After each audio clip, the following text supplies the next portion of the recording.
జీలకర్ర ఒక సువాసన గల మసాలా విత్తనం. దీనికి సన్నని ఆకులు, పెలుపు లేదా లేత గులాబీ రంగు పువ్వులు ఉంటాయి. ఈ పువ్వుల నుంచి చిన్న పొడవైన గోధుమ రంగు విత్తనాలే జీలకర్ర. దీనివల్ల కూర, పప్పు, చారు రుచి పెరుగుతుంది.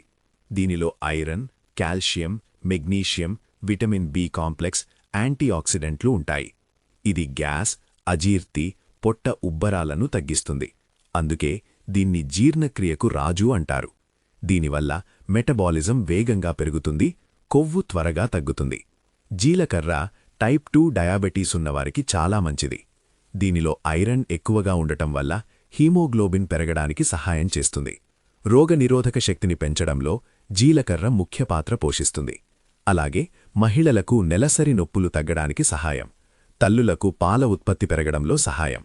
జీలకర్రను నీటిలో మరిగించి చల్లారిన తర్వాత ఆ నీటిని ఉదయం పరగడుపున, రాత్రి భోజనం తర్వాత తాగాలి.